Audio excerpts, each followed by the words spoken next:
Buyukli payg'ambarimiz Muhammad sallallohu alayhi va sallam olamdan o'tganlariga 3 kun bo'ldi. Abu Bakr radhiyallohu anhu Oysha onamiz radhiyallohu anhoning oldilariga keldilar. Hol ahvol so'rab, "Ey qizim Oysha, Rasululloh sallallohu alayhi va sallamning barcha sunnatlarini menchalik mukammal ado qilgan inson bormi?" dedilar. Hazrat Oysha onamiz, "Yo'q otajon, siz hamma sunnatlarni to'liq to'kis ado qildingiz" dedilar. Hazrat Abu Bakr yana qaytarib, "Qizim, Alloh haqqa aytgin, barcha sunnatlarni ado qildimmi?" degan edilar.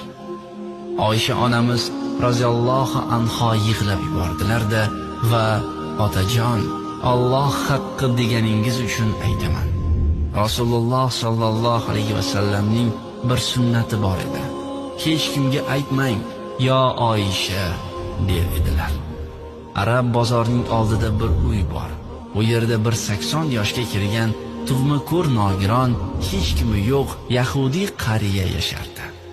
Payg'ambarimiz Muhammad sallallohu alayhi va sallam har kuni yarim tunda tahajjud namozlarini o'qib bo'lgach, hamma uyquga ketgan paytida o'sha yahudiyni uyiga borib, uni yuvintirib, kiyimlarini yuvib, ovqatlantirib kelardilar, dedilar.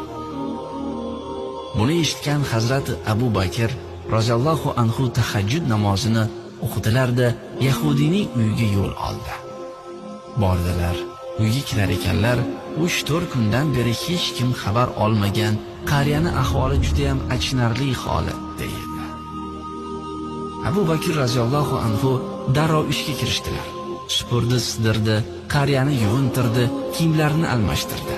Ovqatlantirib bo'lgach, qariyaga "Mayli, men boray" deb ketmoqchi bo'lgan edilar.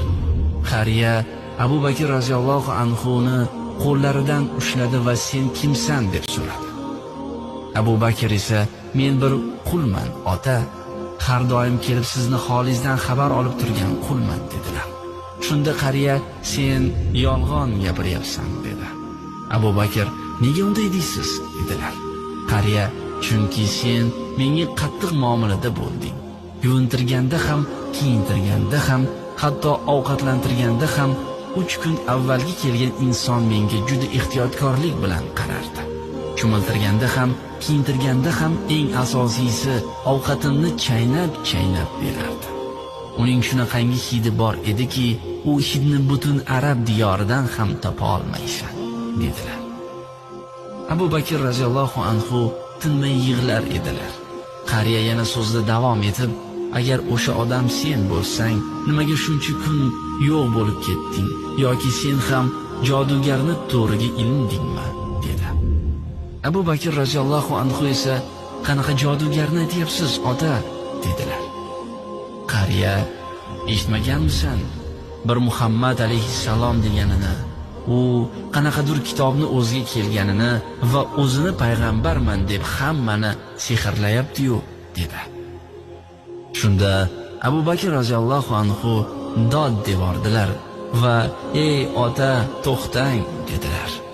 "O'sha siz aytayotgan insonlarning eng buyugi Muhammad sallallohu alayhi va sallamning o'lganlariga 3 kun bo'ldi. Aslida siz jodugar degan o'sha inson shuncha yillar davomida sizning holingizdan xabar olib turdilar. Qarang, 3 kunda qanaqa holga tushibsiz" dedilar. Qariya qotib qoldi va "Unda sen kimsan?" dedi. "Men Abu Bakrman" dedilar.